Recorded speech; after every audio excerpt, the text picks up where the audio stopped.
3-5 tahun lalu bertanya ke saya, BPR itu sebenarnya mau diapakan di mata regulator? Kita ingin BPR terus tumbuh, maju, stabil, menguat tata kelolanya, menjadi bank yang juga diinginkan oleh keharusan. Tapi yang paling penting itu adalah kita mitigasi risiko. Karena uang itu adalah kepercayaan. Orang menaruh uang itu adalah kepercayaan. Orang meminjam uang juga dia percaya bahwa dia safe, dia minjam dari sini. Tidak malah jadi timbul masalah begitu ya. Terus ada seorang profesor yang bilang, enggak, ini bukan makam, ini simbol. Di dalamnya nggak ada jenazahnya. Loh kok begitu? Iya, itu orang seperti ini. Hai teman-teman Univators, salam sehat untuk kita semua. Saya Kaman Siboro, selamat datang di episode perdana Universal Talk.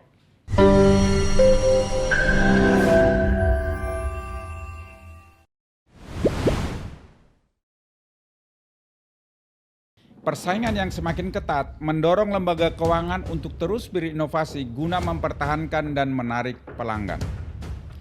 Startup finansial teknologi dan perusahaan teknologi besar turut berkontribusi dalam mengubah dinamika industri. Perubahan harapan konsumen menjadi salah satu pendorong utama. Konsumen kini menginginkan akses yang lebih cepat, pengalaman pengguna yang lebih baik, dan layanan perbankan yang mudah diakses. Industri perbankan juga bertransformasi dengan banyaknya kehadiran bank digital di tengah kehidupan masyarakat. Kami Bank Universal dan ribuan BPR lainnya juga perlu bertransformasi agar tidak ditinggalkan oleh nasabah. Lalu, bagaimana pemanfaatan transformasi digital sebagai salah satu solusi terpadu?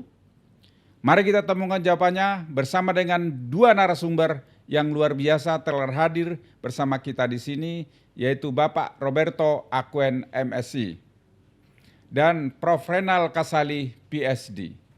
Selamat datang Pak Roberto dan Prof. Renal. Saya akan membacakan profil dari dua narasumber hari ini. Untuk narasumber pertama, Bapak Dr. Robert Acuen, MSc. Beliau merupakan Kepala Kantor OJK Jabodebek dan Provinsi Banten. Bukan hanya itu, banyak karya yang sudah ditorehkan beliau antara lain Ketua Dewan Pembina Asosiasi Ahli Keuangan Mikro Indonesia. Penulis buku berjudul Transformasi Digital Perbankan. Memiliki pengalaman menjadi ASN di pemerintah Provinsi Maluku, Kemenko Perekonomian, Kementerian Sosial, dan Kementerian Keuangan. Narasumber kita yang kedua, Prof. Renal Kasali, PhD, yang sudah dikenal teman-teman Univators. Beliau merupakan Profesor Manajemen Perubahan yang memiliki karya antara lain pendiri Rumah Perubahan, Guru Besar Fakultas Ekonomi Universitas Indonesia. Pak Roberto, sebagai regulator, barangkali bisa bantu menjelaskan perbedaan transformasi digital di antara bank umum, bank digital, dan juga bank perekonomian rakyat. Sehingga kami para Univators maupun para pemirsa belum terlalu banyak memahami kira-kira seperti apa itu transformasi digital di beberapa bank. Silakan Pak Robert. Iya, baik Pak Kaman, Prof. Renal Kasali, Univators sekalian dimanapun berada. Tadi ada 3 terminologi yang disampaikan oleh Pak Kaman. Ada bank umum, ada bank digital, ada BPR atau Bank Perekonomian Rakyat yang dulu kita kenal sebagai Bank Perkreditan Rakyat. Pertama, mungkin perlu saya sampaikan bahwa di negara kita sesuai peraturan perundangan yang berlaku, kita hanya mengenal 2 jenis bank, yaitu bank umum dan BPR. Ya, saya ulangi sekali lagi, kita hanya mengenal 2 jenis bank umum dan BPR. Nah, sedangkan klasifikasi pengkategorian yang lain, misalnya dari sisi kepemilikan, kita mengenal bank-bank yang dimiliki oleh negara, yang berstatus badan usaha milik negara. Kita mengenal bank-bank yang dimiliki oleh pemerintah daerah, provinsi dan kabupaten kota, yaitu bank-bank pembangunan daerah yang ada 27 di seluruh Indonesia. Lalu ada juga bank umum swasta nasional dan bank asing. Kemudian dari sisi cara mereka beroperasi, hanya ada 2 pendekatan yang dilakukan oleh bank umum maupun BPR. Ada yang beroperasi secara konvensional dan ada yang beroperasi secara syariah. Adapun terminologi tadi yang dikatakan oleh Pak Kaman, bank digital, sebenarnya Indonesia berbeda dengan di negara lain seperti di Singapura yang khusus memberikan izin bagi bank digital. Otoritas Jasa Keuangan pada dasarnya belum memiliki peraturan khusus untuk memberikan izin atau lisensi bagi bank digital. Jadi bank-bank yang selama ini kita konotasikan dengan bank digital itu adalah bank-bank umum maupun BPR yang dalam operasinya menggunakan produk dan layanan digital secara masif. Baik dalam layanan inti perbankan, core banking system, baik dalam mekanisme administrasinya, pemrosesan kredit dan lain-lain, maupun dalam layanan-layanan muka yang memberikan layanan cukup banyak kepada penggunanya terhadap ekosistem yang lain. Nah, kalau Pak Kaman tanya bagaimana bedanya transformasi digital untuk dua kelompok ini, memang untuk bank-bank umum, karena mereka memiliki aset yang lebih besar, kemampuan finansial yang lebih besar, jangkauan nasabah yang lebih luas, kemudian juga secara kelembagaan tata kelolanya sudah jauh lebih baik, maka biasanya tidak kesulitan untuk masuk ke dalam langkah-langkah atau upaya-upaya mendigitalisasikan lembaganya, terutama dalam melayani masyarakatnya. Lain ceritanya untuk BPR-BPR yang relatif berskala kecil, yang kadang-kadang juga berlokasi di suburban, pinggiran kota, atau bahkan di daerah yang agak terpencil, biasanya berukuran kecil, memiliki infrastruktur teknologi yang terbatas, demikian juga kemampuan likuiditasnya yang jauh lebih rendah. Nah, oleh karena itu, kalau kita sudah menjadi pengguna misalnya mobile banking dari bank umum, maka sangat terbatas layanan digital yang disediakan oleh BPR, meskipun hingga hari ini jumlah BPR termasuk BPR syariah secara nasional mencapai lebih dari 1.500 bank. Namun demikian yang mampu untuk melakukan produk dan layanan digital masih sangat sedikit. Mungkin sementara begitu Pak Kaman. Baik Pak Roberto, jadi BPR itu pun adalah bagian dari bank sebenarnya dan memang haknya sama, kewajibannya sama. Betul. Diatur oleh instansi yang sama. Betul. Penjelasannya luar biasa Pak Roberto. Barangkali bagi para Unifators maupun pemirsa untuk memperjelas jawaban, beliau ini ada buku transformasi digital untuk lebih memperdalam nanti, karena barangkali kalau dijelaskan nanti bisa memakan waktu banyak. Baik Pak Roberto, barangkali sebagai regulator Pak Roberto, bagaimana mendorong BPR agar dapat bertransformasi khususnya untuk digitalisasi? Dan kira-kira apakah ada kendala selama ini yang Pak Roberto hadapin di dalam melakukan pengawasan dalam sehariannya? Silakan Pak Roberto. Ya, Unifators yang berbahagia, sebenarnya dukungan pada tataran makro maupun tataran mikro bagi bank-bank perekonomian rakyat untuk memulai kegiatannya dalam ranah digitalisasi sudah sangat kondusif. Dalam Undang-Undang Nomor 4 Tahun 2023 tentang pengembangan dan penguatan sektor jasa keuangan, sudah ada keberdayaan BPR yang sangat besar di sana. BPR dimungkinkan tidak hanya memiliki layanan digital, tetapi masuk ke dalam sistem pembayaran, meskipun secara tidak langsung atau bekerja sama dengan bank umum. BPR pun bahkan sudah diberikan keleluasan untuk nantinya setelah OJK menyiapkan peraturan pelaksanaannya, bisa mulai mendaftar sebagai emiten pada pasar modal melalui initial public offering. Ini merupakan bentuk-bentuk konkret dari dukungan kebijakan. Belum lagi Pak Kaman dan Unifators, kalau kita lihat dari serangkaian peraturan-peraturan OJK hingga surat-surat edaran OJK yang sudah sangat memungkinkan bagi BPR untuk memulai produk dan layanan digital. Kalau meminjam ilmunya Pak Renal Kasali, Prof. Renal Kasali, saya sering mengatakan ini adalah do and die game. Suatu do and die game. You do it or you die. Jadi BPR mencoba untuk masuk ke dalam ranah digital, ini bukan lagi alternatif Unifators sekalian, tapi merupakan pilihan yang harus dikerjakan. Yang saya maksudkan dengan BPR mati, itu juga bukan berarti BPR-nya ditutup. Tetapi BPR berjalan dengan tertatih-tatih, bisnisnya tidak tumbuh, masalah muncul terus-menerus.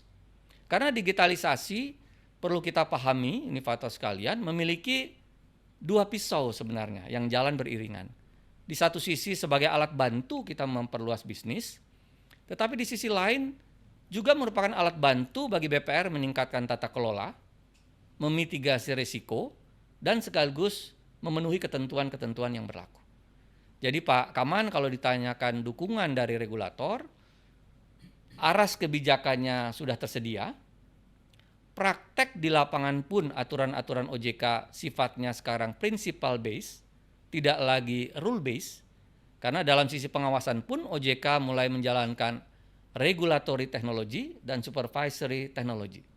Nah, apalagi untuk industrinya. Saya kira Unifator, Prof. Renald, Pak Kaman memahami betul bahwa regulator is always left behind. Kalau ada niat-niat untuk melakukan inovasi, termasuk kejahatan siber, biasanya criminals lebih dulu, pelaku bisnis menyusul, baru regulator sempat memikirkan aturannya. Saya kira itu yang terjadi Pak Kaman. Sehingga pada tataran perangkat peraturan maupun dalam prakteknya, kami sangat mendorong BPR untuk beroperasi pada ranah digital. Dalam waktu kurang dari 1 bulan mungkin Pak Kaman dan Unifator, Prof. Renald, kita akan memiliki lagi peta jalan baru tahun 2023-2027 untuk BPR dan PPRS. Ini akan segera diluncurkan. Dan itu nanti pelaku industri BPR bisa membaca di sana dengan jelas apa-apa yang ingin didorong OJK bagi industri BPR. Kalau dulu saya ingat Pak Kaman 3-5 tahun lalu bertanya ke saya, BPR itu sebenarnya mau diapakan di mata regulator? Nah, sekarang sudah terjawab bahwa kita ingin BPR terus tumbuh, maju, stabil, menguat tata kelolanya, menjadi bank yang juga diinginkan oleh masyarakat. Demikian Pak Kaman. Baik, Pak Roberto, memang betul untuk digitalisasi ini do or die. Jadi memang senang mendengar hari ini bahwa OJK akan mendorong terus, termasuk supaya para BPR ini bersedia untuk melakukannya, dan juga termasuk juga ada kemudahan BPR akan bisa masuk pasar modal. Sekarang kita coba, terima kasih Pak Roberto, kita coba dengar dari persepsi Prof. Renald. Selanjutnya kira-kira seperti apa yang selama ini kita tahu bahwa Prof. Renald itu sangat antusias dengan gagasan disruption dan perubahan dalam setiap kehidupan maupun bisnis, yang saat ini sangat terkenal dengan rumah perubahan yang non-asri, di mana Prof. Renald sebagai pendiri. Pertanyaan Prof, seberapa penting transformasi digital ini untuk industri keuangan khususnya Bank Perekonomian Rakyat, barangkali dari sisi customer behavior, dari sisi pengguna produknya BPR, silakan Prof. Ya, Pak Kaman dan Unifator, saya kira ketika terjadi pandemi, masyarakat tiba-tiba baru tersadarkan bahwa kehidupan itu ada di dunia digital. Bayangkan kalau tidak ada dunia digital, kayak apa kita kemarin itu. Dan akhirnya kemudian kita lihat bahwa semuanya dilakukan di sini. Cari jodoh saja di sini, ya. Orang mengekspresikan dirinya di sini, ya. Beli makanan di sini, dan saya kira untuk pertama kalinya dalam peradaban kita menyadari bahwa anggota keluarga kita di rumah makannya beda-beda. Kalau dulu kan satu panci dimasak ibu sekalian, ya. Ada efisiensi begitu, dan sekarang selera lebih diutamakan. Konsumen berubah, Pak Kaman dan Unifators. Jadi di situ ada 4 hal sekaligus itu yang berubah. Yang pertama itu adalah konsumen. Konsumen itu menuntut kecepatan, kemudahan, akses, informasi, dan tentu saja yang paling mereka cemaskan saat ini adalah security. Ya, jadi mitigasinya harus jalan, ya, dan harus murah. Kalau tidak murah, mereka kurangi konsumsinya. Pada waktu pandemi itu orang membeli karena apa? Karena di situ ada bebas ongkir, ada diskon begitu ya, semua nawarin. Begitu kemudian pandemi selesai, ini dicabut, konsumsinya juga turun. Ya, jadi memang sensitif price di sana. Ini konsumen. Kemudian yang kedua ini adalah karyawan kita. Karyawan kita aspirasi berubah. Kalau kantor kita tidak digital, Pak Roberto, Pak Kaman, ditinggalkan oleh kaum muda. Kaum muda itu ingin tempat kerjanya seperti tempat bermain, nyaman dan tempat bermain. Ada kedai kopinya di tengah-tengah, ada tempat ngopi, tinggal ngambil. Ada gymnya, Ya, Prof. ada gymnya, ada sepedanya begitu ya. Dan seperti kehidupan di sini kita bermain. Ya kita belajar juga, sains juga ada di sini, tapi ya cari film juga di sini, menghibur diri di sini, cari informasi juga di sini. Jadi ini adalah sesuatu yang penting. Nah, kalau SDM ini tidak diberikan seperti itu akan jadi satu persoalan. Jadi SDM ini terkait dengan apa? Dengan budayanya yang ketiga ini. Berarti budaya kita bekerja sehari-hari mengumpulkan informasi, bahkan saya lihat Bapak sudah di dalam mobile universal ini ada e-form ya. Semudah itu ya. Nah, karyawan juga ingin melakukan hubungan dengan atasannya dengan mudah. Bahkan kadang-kadang atasan bertanya kepada karyawan di luar jam kerja. Pada saat kita libur, kita bisa diwajibkan bekerja. Karena informasi terbuka sangat penting sekali. 1 menit saja orang tidak jawab gelisah. Ya. Nah, tapi di lain pihak, pada saat bekerja pun dia bisa main. Karena ada di depan matanya. Dia bisa conference call dengan anaknya. Dia bilang kerja. Ya gantian lah, kalau kerja bisa main, pada saat lagi main juga boleh kerja dong, ya kan? Sama saja, itu membuat kita menjadi lebih produktif. Nah, yang terakhir ini adalah memang yang tadi lag behind itu adalah regulator. Regulasi pun akan menyesuaikan. Jangan sampai nanti regulasi selalu menjadi penghambat. Jadi hal yang tidak menjawab karena masyarakatnya sudah di sana. Toh regulasi dilakukan untuk manusia, untuk bangsa ini sendiri. Jadi memang saling menyesuaikan. Jadi 4 hal ini, nah ini akan merubah budaya organisasi, budaya perbankan, budaya orang mencari bank, budaya orang menyimpan uang, semuanya berubah. Jadi konsumen menghendaki kecepatan, menghendaki service, menghendaki kemurahan begitu ya. Segala macam begitu mereka ingin. Tapi di atasnya itu adalah safety. Kalau murah tidak safe juga mereka tinggalkan. Konsumen kita ini unik sekali. Murahnya mau tapi dia minta safety. Saya kadang-kadang terkejut juga Pak Kaman. Pada waktu saya lihat orang belanja apa sih di kaki lima. Ada yang jual tempat-tempat plastik buat anak-anak sekolah gitu. Terus saya tanya yang laku yang mana? Yang laku yang paling mahal. Ini aneh nih. Minta diskon tapi charge-nya yang paling mahal. Di kaki lima saja sudah seperti itu. Jadi kenapa saya tanya? Ya karena ini safe. Ini nggak mudah pecah. Nah sama dengan bank, orang pasti juga cari seperti itu. Bersedia membayar lebih asal aman, asal efisien, dan asal sesuai dengan apa yang mereka inginkan. Dan tentu saja ini berpengaruh pada industri. Pada akhirnya yang kelima tuh industri. Industri tidak bisa bekerja sendiri, harus bersama-sama dengan yang lain. Luar biasa Prof. Renald. Memang sudah berubah nasabah, sudah berubah SDM, sudah berubah regulator, sudah berubah juga budaya. Ya. Dan paling utama juga industri sudah berubah dengan adanya ekosistem, semuanya bisa tersedia dan hanya ada di genggaman. Luar biasa. Sekarang kita lanjutkan, mungkin tadi belum sempat dijawab. Mungkin bagaimana transformasi digital perbankan dapat memperkuat pendekatan hubungan dengan nasabah. Mungkin mulai dulu sebagai customer oleh Prof. Renald. Ya, jadi sedekat apapun yang mereka inginkan selalu ada bersama dengan mereka.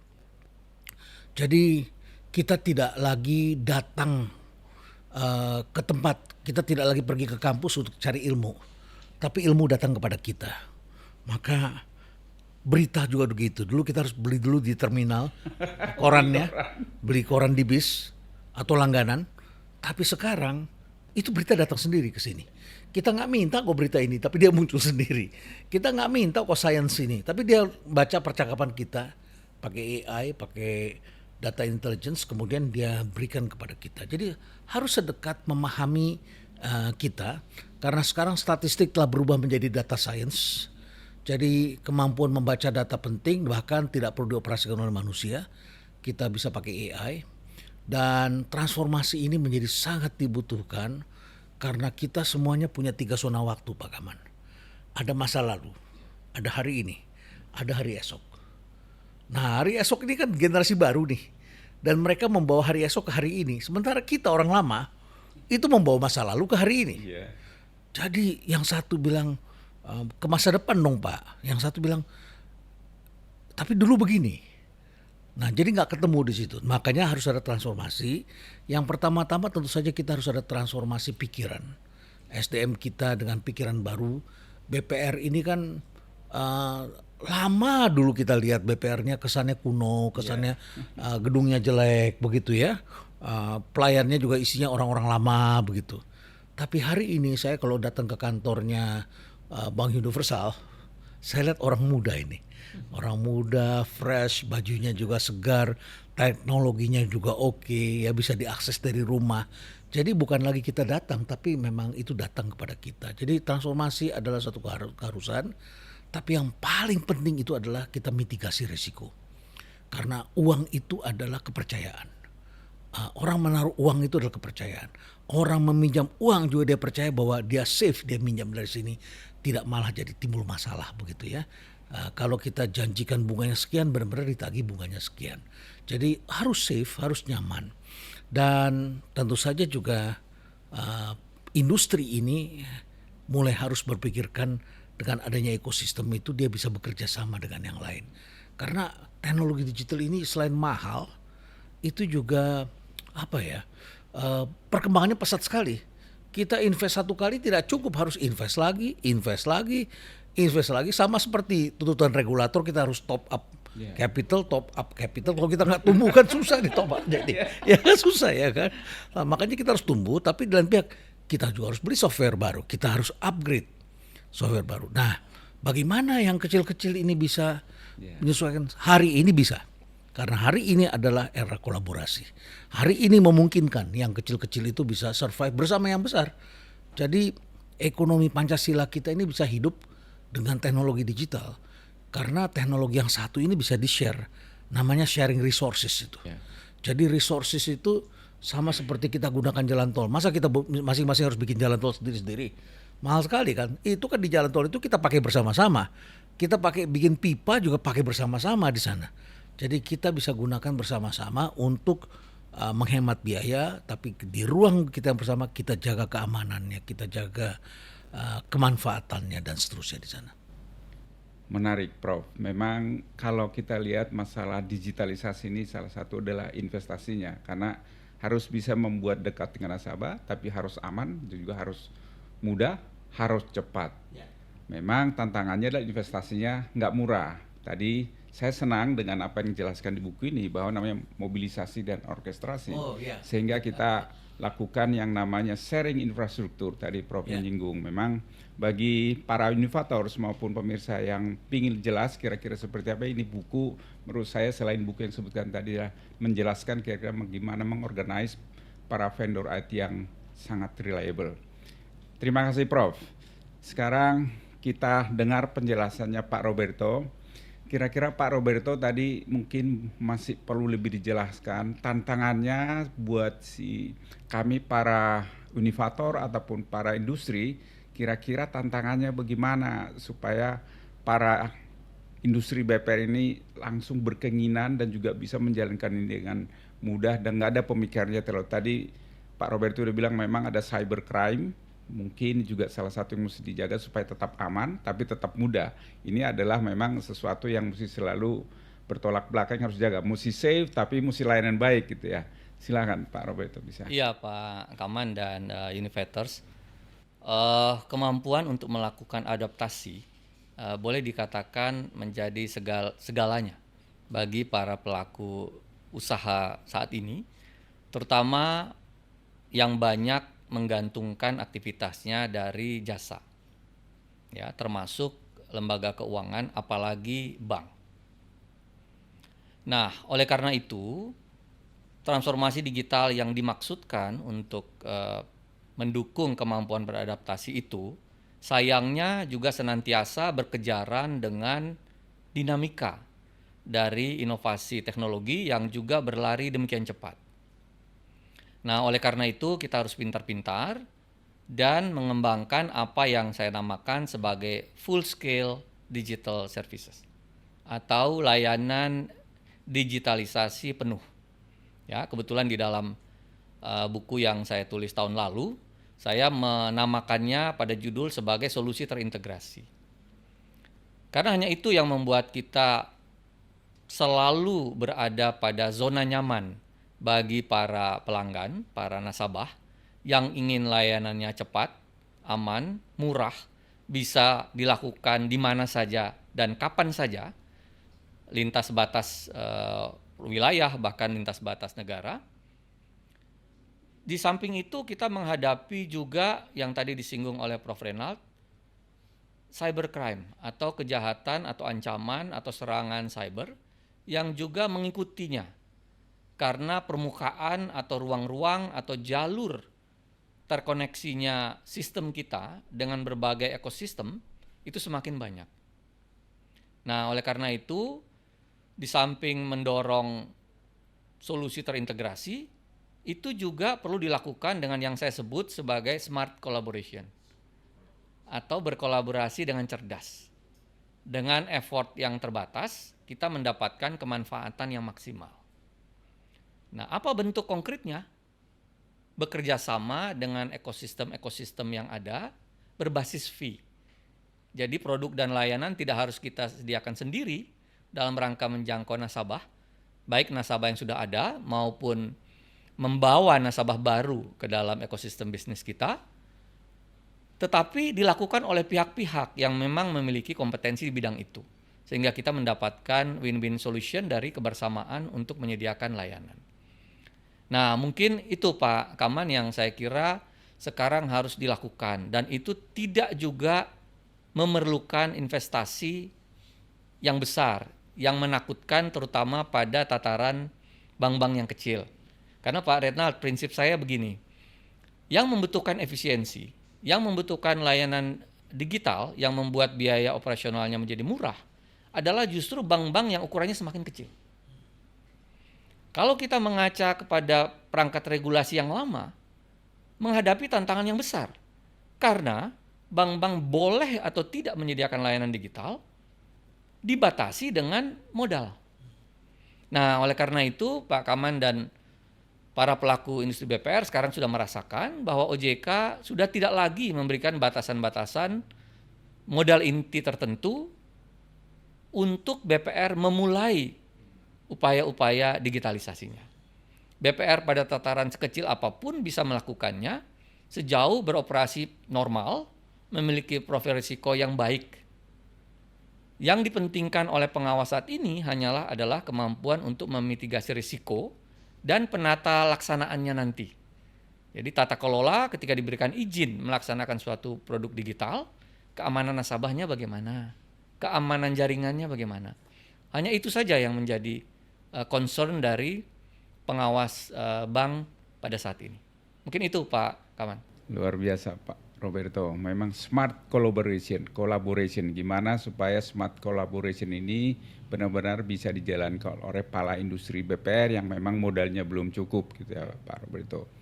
Seperti tadi Prof. Renald sebutkan bahwa memang untuk melakukan itu dengan sharing infrastruktur seperti yang jelaskan Bu, barangkali Prof. Renald bisa lebih dijelaskan supaya kami para industri kecil ataupun BPR ini termasuk SME bisa berani melakukan perubahan, disruption sebenarnya seperti Prof bilang ya, bagaimana melakukan mobilisasi orkestrasi ini dengan efektif. Dari pengalaman selama ini kira-kira bisa Prof beri penjelasan tentang kita dari kecil kan diajarin sharing sama orang tua kita. Yes. Ya kan?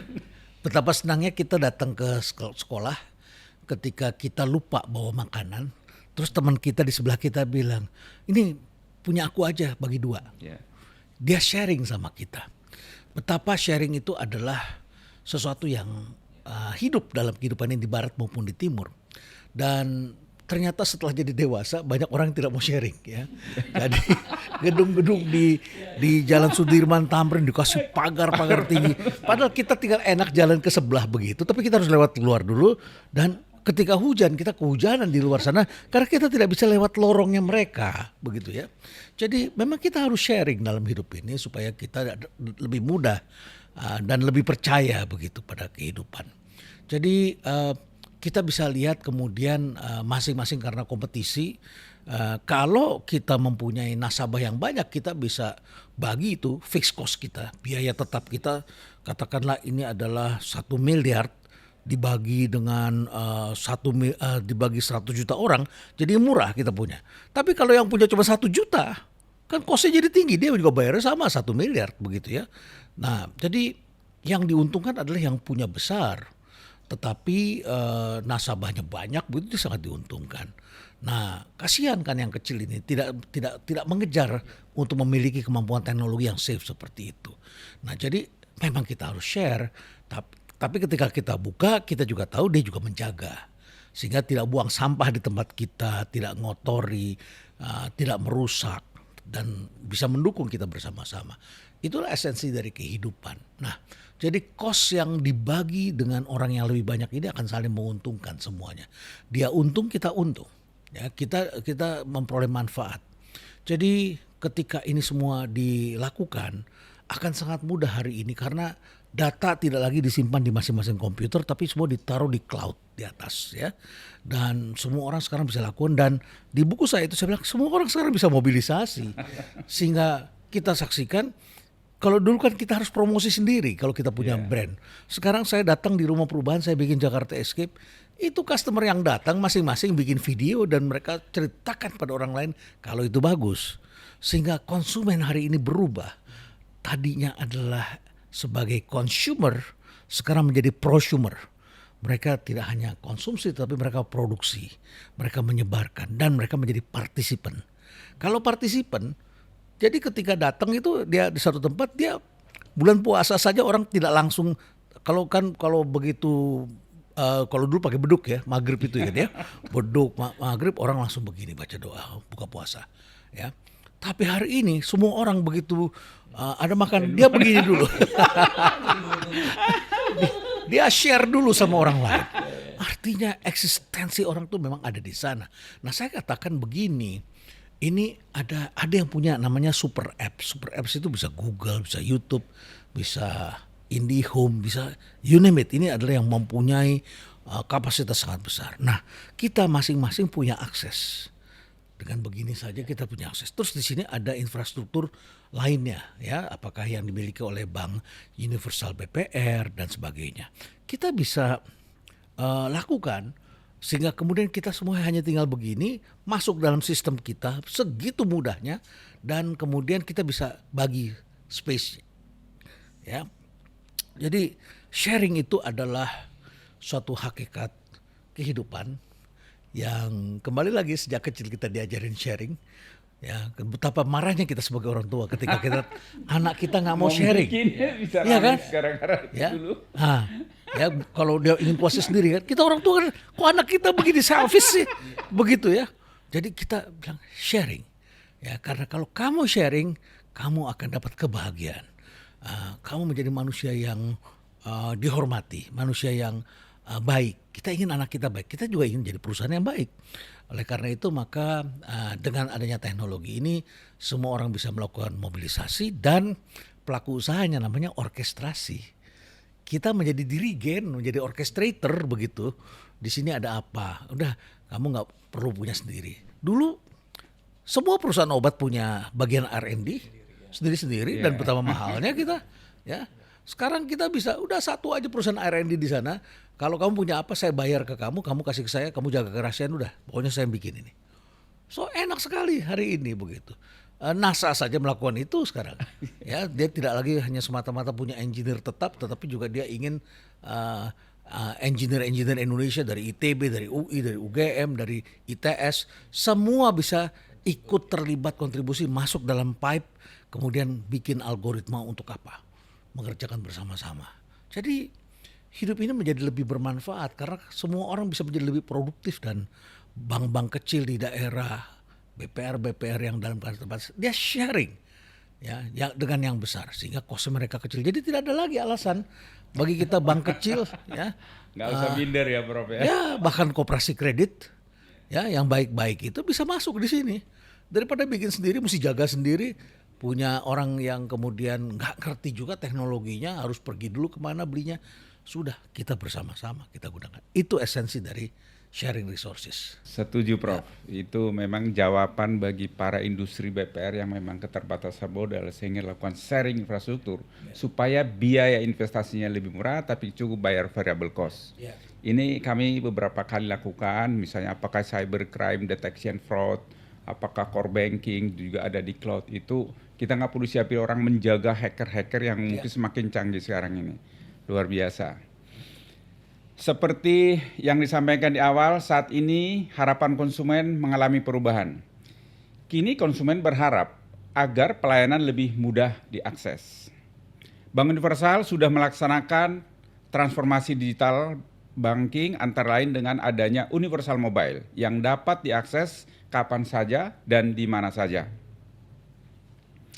Untuk itu, barangkali sebagai customer behavior, sebagai customer atau profesional yang sudah mengalami, bisa barangkali menceritakan user experience mobile banking oleh profesional mungkin dengan Universal gimana? Silakan Prof. Oh iya, Pak Kaman. Jadi hubungan saya bukan hanya semata-mata karena saya bangga lihat Bank Universal, tapi saya memang menggunakannya.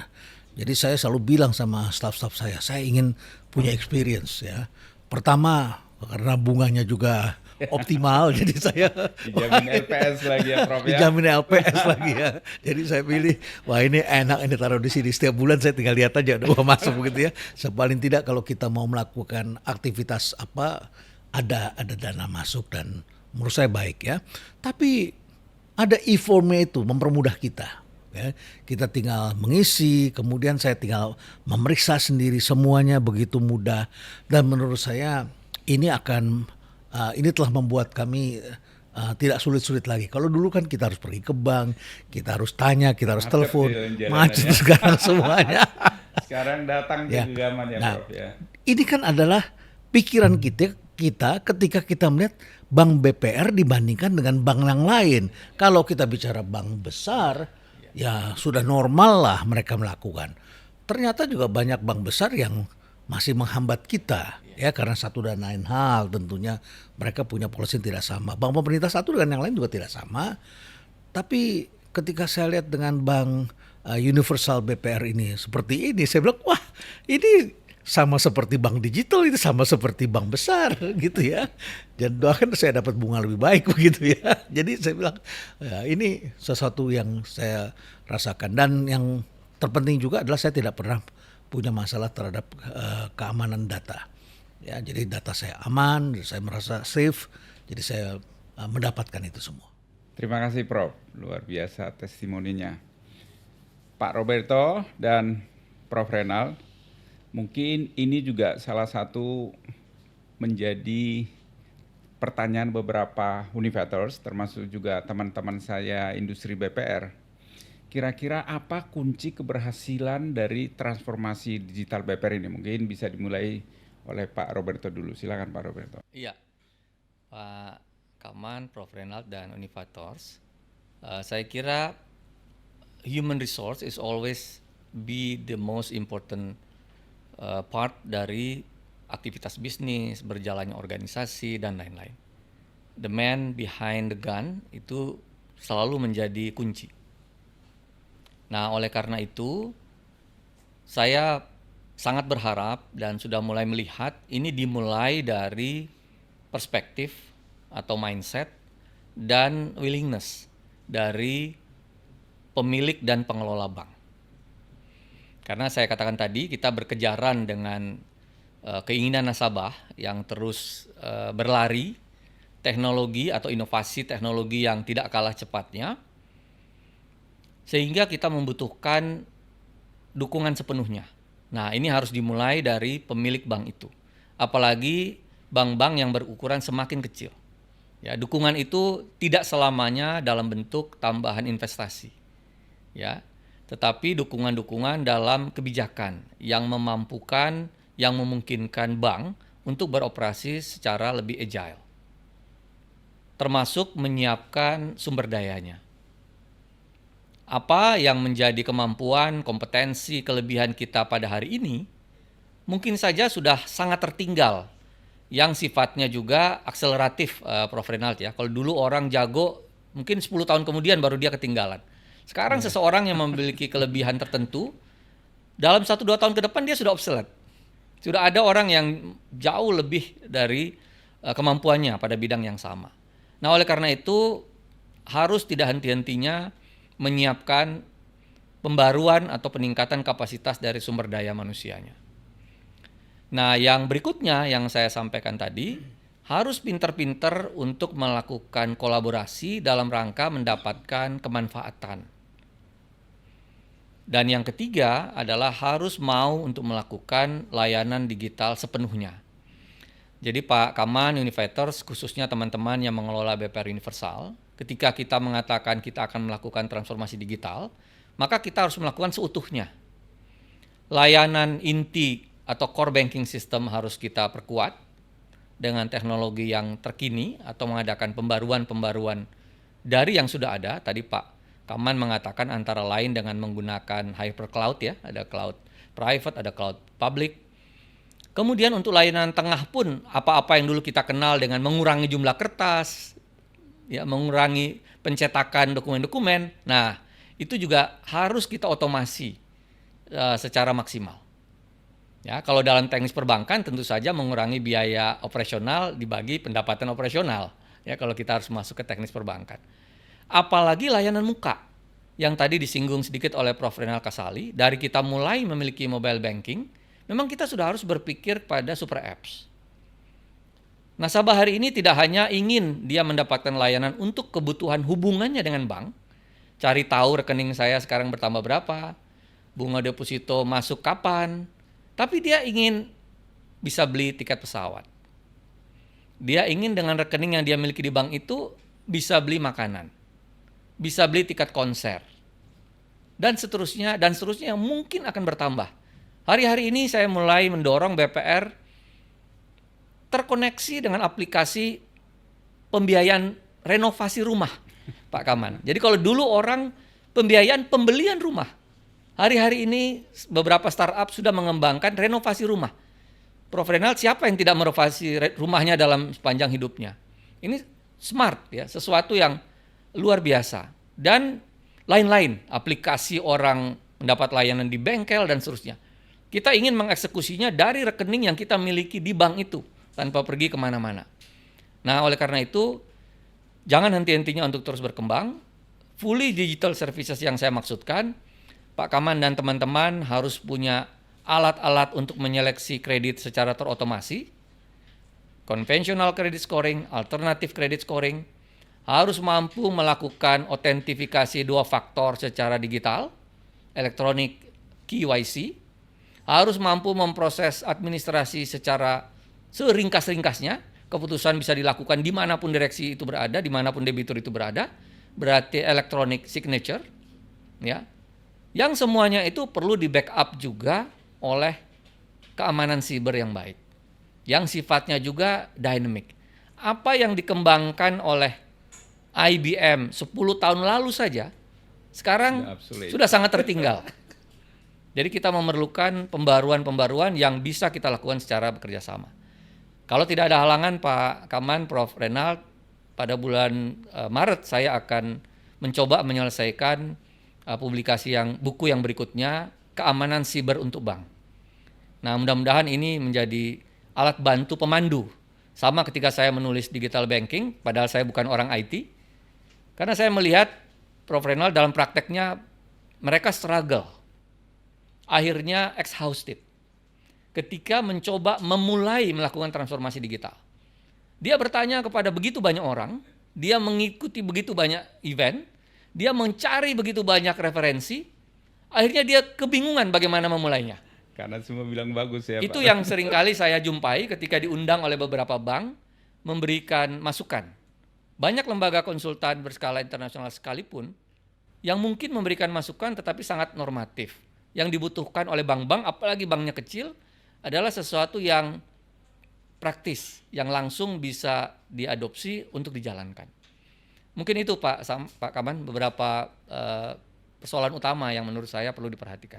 Baik Pak Roberto, jadi berarti mindset pemilik, manajemen dari bawah sampai ke atas semua harus smart. Termasuk juga melakukan smart collaboration. Karena memang banyak sesuatu yang mesti dipilih, memang memilih pun perlu ilmu. Ya, kalau Prof. Renal selalu menyebutkan selalu harus stay relevan. Nah, barangkali Prof. Renal juga perlu memberikan keberhasilannya itu supaya tadi mindsetnya pemilik, manajemen itu bisa berubah itu loh untuk mengikuti zaman ini. Silahkan. Ya, kita tadi mulainya bicara tentang smart technology, ya, smart device, anything smart lah, ya. Tapi smart technology itu kan tidak bisa dijalankan kalau tidak ada smart people. Jadi manajemen juga harus smart management dengan kebaharuan-kebaharuan tentunya. Dengan the power of simplicity, karena sejak awal dikembangkan komputer, Windows itu sudah melakukan simplifikasi, ya, friendly, user friendly, ya. Jadi manusianya juga harus manusia yang user friendly, yang simple, ya. Bangunan kita aja sekarang pakainya sudah tidak lagi ornamentalis, tetapi sudah kita pakai simple desain semuanya, ya. Jadi semuanya kita arahnya ke sana. Dulu kalau saya mau pakai Word, saya mesti hafal dulu Ctrl Alt F berapa, ya. Ini pakai apa ini? Rata kiri bagaimana ini? Saya mesti hafalin sampai saya kantongin tuh kertasnya, saya selalu buka. Saya mau apain sekarang, ya. Bahkan saya mau bold, saya mesti depannya apa, belakangnya apa gitu, ya. Saya kerjakan SPSS statistik waktu saya ngambil PhD saya. Lama, itu lama sekali saya kerjakannya karena saya harus menghafal, mengingat. Sebegitu satu kode hilang, lupa, ya mulai lagi dari nol. Tapi sekarang user friendly. Jadi memang kita harus mensimplify banyak hal. Flow management, kemudian penggunaan bagaimana form-form itu harus kita sederhanakan. Bagaimana regulator juga perlu membantu kita agar kita menjadi lebih simple. Jangan setiap saat orang harus dipanggil. Pertanyaan saya, kapan kerjanya ya kalau dipanggil terus begitu, ya? Ya harus ada sistem yang percaya, ya. Jadi OJK juga kita perlu teman-teman kita yang percaya, yang kalau kita tambah kompeten pasti tambah, kata Ibu Sri Mulyani, kita akan less emotional, ya. Kalau kita bisa baca data, kita less emotional, kita bisa, oh iya betul ini, ya, kita tahu yang mana yang benar tidak benar. Nah, kemudian basis dari itu semua namanya strategic intent, ya. Dimulai dari intensi kita harus punya intensi yang benar dulu ke depannya. Tadi sudah disebutkan pemilik dan manajemen ini memegang peranan yang penting. Betul Pak Roberto, ya. Intensinya harus benar. Maka OJK melakukan fit and proper test. Dicek punya masalah nggak, intensinya bagaimana. Dia dulu jadi direktur, waktu jadi manajer ada kasus nggak? Itu track record. Jadi kalau kita lihat balance sheet, bukan cuma balance sheet keuangan perusahaan, tapi juga balance sheet orang. Ada hutang-hutangnya dia nggak yang mesti bayar ke depan ini, ya. Jangan sampai orang bermasalah yang kita angkat, kemudian OJK angkat, wah baru diangkat sebentar dia sudah lakukan penggelapan ini, merepotin, uang nasabah hilang sebagainya. Intensi dari awal itu sudah harus benar, ya. Intensi benar, maka pelaksanaannya benar. Dan yang ketiga tadi sudah disebutkan oleh Pak Kaman, stay relevant, ya. Stay relevant. Kita tidak dituntut berubah saja, tapi kita dituntut untuk selalu relevan dengan zaman. Cara kita berpakaian aja kita berubah. Dulu kita pakai sepatu kulit yang bunyi kletak-kletuk, padahal kita sakit begitu, ya. Berjam-jam Ya. Sekarang kita beli sepatu yang ringan, kita beli sepatu yang enak, pakaian kita menjadi lebih berubah. Double boost, ya. Kita robahkan semuanya supaya apa? Tadi agility, supaya kita tangkas. Karena kalau kita tidak tangkas, kita terperangkap dalam kesulitan kita dan akhirnya kemudian kita mati sebelum kita sudah harus dikubur sebelum kita mati. Ya kan? Karena apa? Karena manusianya menjadi kaku, kan. Saya ketemu satu makam Pak Kaman di Amerika waktu saya lagi jogging. Kan kalau orang di sana kan olahraganya bisa di makam tuh kan enak sekali, bagus kan. Udah enggak serem, ya. Kalau kita kan di bulan serem, ya. Nah, ada satu makam namanya siapa? Julio siapa? Lahirnya 1967. kemudian dia matinya tahun 2000, kemudian dia dimakamkan tahun 2010. Bingung lah saya. 10 tahun ini kemana? Selama berapa tahun ini kemana? Orang berpikir, oh dia hilang di Vietnam, oh dia hilang di negara ini, baru ditemukan. Terus ada seorang profesor yang bilang, enggak, ini bukan makam, ini simbol. Di dalamnya nggak ada jenazahnya. Loh kok begitu? Iya, itu orang seperti ini, dia sudah mati sebelum dikubur katanya. Ya, jadi dalam kehidupan bagaimana? Ya, pernah nggak kelihat orang yang kaku? Oh iya, pernah lihat orang mati nggak? Pernah. Orang mati bagaimana? Kaku dan dingin, dia bilang. Nah itulah, kalau OJK, regulator, kementerian-kementerian membuat aturan yang akhirnya manusianya menjadi kaku dan dingin, artinya sudah mati sebelum dikubur. Ya. Kalau perusahaan menempatkan orang-orang yang kaku dan dingin, desainnya adalah kaku dan membuat orang kaku dan dingin, dia sudah mati sebelum dikubur. Jadi syarat perubahan itu adalah memerlukan kehangatan. Ya, memerlukan orang-orang yang hangat, memerlukan orang-orang yang agile. Bahasa manajemennya agile, agility, tangkas, hangat, ya, dan responsif. Ada ini, oh begini, ada ini, oh begini, sesuaikan terus. Karena kehidupan selalu berubah, penjahat juga berubah. Ya, kalau kita tidak beradaptasi, ya penjahat menikmati itu semua. Demikian, Mbak. Jadi inilah yang sebaiknya kita lakukan. Ya. Memang supaya kita bisa tetap stay relevan, mesti fleksibel, mesti kita juga harus nggak boleh kaku gitu ya, harus selalu adaptability dan mesti agile dalam segala hal. Pembahasan yang sangat menarik. Sepertinya waktu kita hari ini belum cukup, Prof. sama Pak Roberto. Bagaimana kalau kami mengundang kembali Pak Roberto dan Prof. Renal untuk next episode dari Universal Talk. Kira-kira teman Univator semua ada masukan, tolong dilakukan komen di bawah ini ya.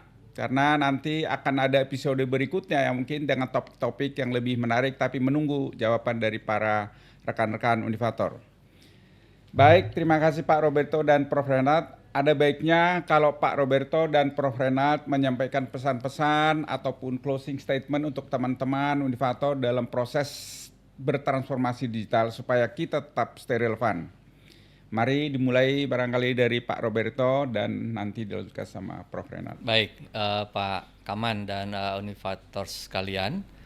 Pertama, barangkali pesan untuk teman-teman Univator yang merupakan nasabah, telah menjadi nasabah, atau akan menjadi nasabah, atau tertarik untuk menjadi nasabah BPR Universal, atau BPR manapun. BPR adalah tempat yang baik untuk melakukan investasi yang sifatnya pasif. Ini adalah lembaga keuangan yang diatur dan diawasi sebagai suatu bank oleh OJK, yang berarti highly regulated, ya, aturannya lengkap, senantiasa diperbaiki, pengawasan dilakukan secara intensif, dilengkapi dengan ada juga penjaminan dari lembaga penjamin simpanan.